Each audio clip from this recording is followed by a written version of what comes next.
fight for freedom wherever there's trouble. G.I. Joe is there. G.I. Joe. Leo Garcia's Cobra's new weapon, Hiss. Destro's a genius. Hiss is unbeatable. Surprise attack. Call in the Wolverine. Go get him, Cover Girl.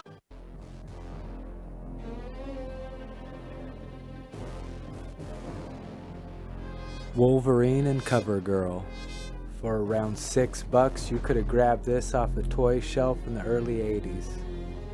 This one was high on the list of vehicles and drivers I wanted as a kid but could never find it, and is one of the favorites in my collection. This toy is very hard to find complete with the box. I got very lucky to find this for a decent price.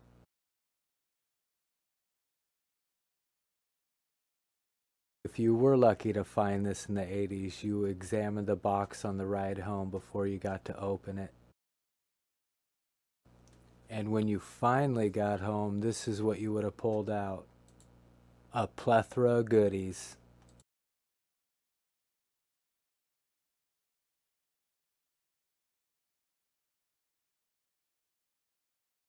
You would see a tray with Cover Girl and her bubble, a bag full of goodies filled with missiles and torrents, a tow rope, blueprints, a sticker sheet, 4 main pieces to the Wolverine, top, bottom, and both treads, a top secret Joe manual that you're not supposed to look in, and some eye candy for the kids. Take a look inside that pamphlet at all the great toys that were available. Zartan was probably my second most wanted G.I. Joe when I was a kid. The Dragonfly and the Rattler both wanted very badly. Just about all the G.I. Joe tanks. I didn't have any of them. I did have a Ram Cycle, I do remember that, and my brother had a Sky Striker. We're going to flip this around, look at the other side. At the great headquarters. I remember getting an APC from my grandma and being disappointed it wasn't an army tank. I think the only Joes I had on this were Blowtorch and Mutt and Junkyard, from what I can remember.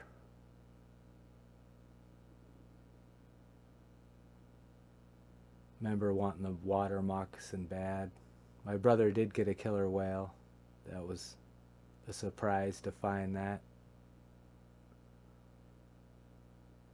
And Deep Six. My brother had that too. And I always thought the snake armor was the dumbest toy I ever seen.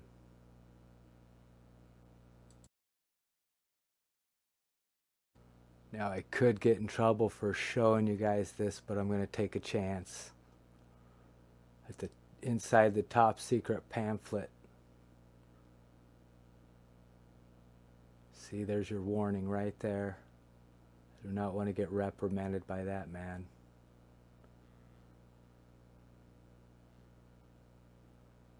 Some posters available.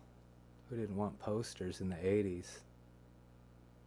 Chuck Norris back here. I don't know what he's doing back there. Some karate. Some more toys you can get with flag points. None of these I had. I don't know who would have picked the Manda. Oh yeah, I did have Hooded Cobra Commander. I think he was probably the only mail away I ever had as a kid.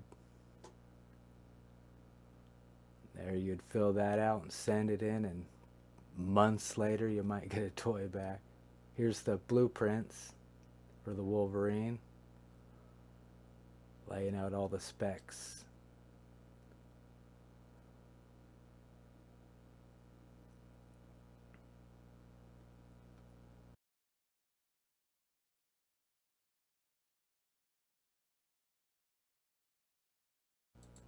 And Wolverine all put together, next to CoverGirl.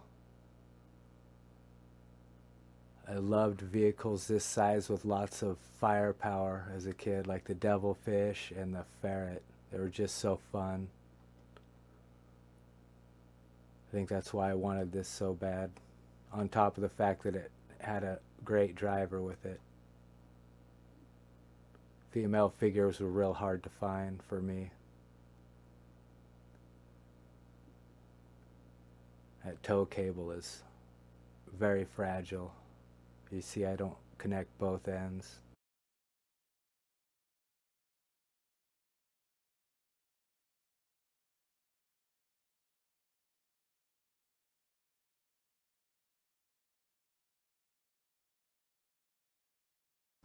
The Torrents have full range, so you didn't have to worry about accuracy when firing down aircraft.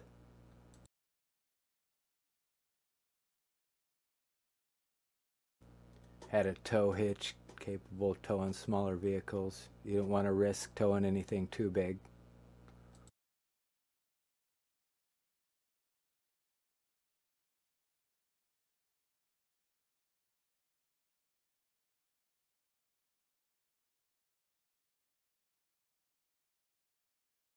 And here's what CoverGirl looked like in the Wolverine. Nice and snug, perfect fit.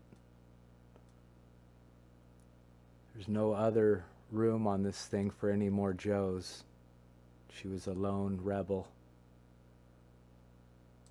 Unless you had him hanging on somehow.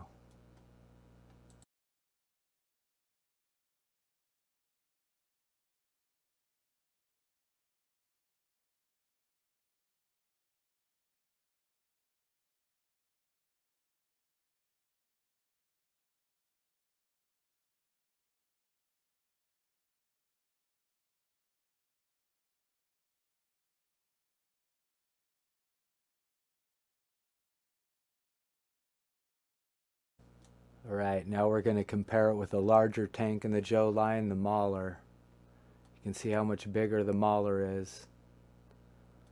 But the Wolverine was capable of taking down aircraft, which the Mauler isn't unless you're a battlefield veteran. Then you might be able to take one out every now and then. But they're both capable of towing.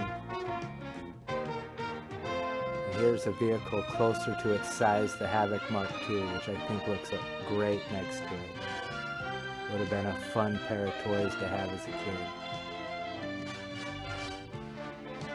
And that should do it for this video. If you liked it, subscribe. I got a lot more Joes to cover.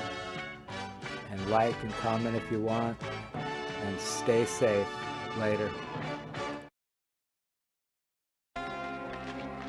To be continued on tomorrow's G.I. Joe.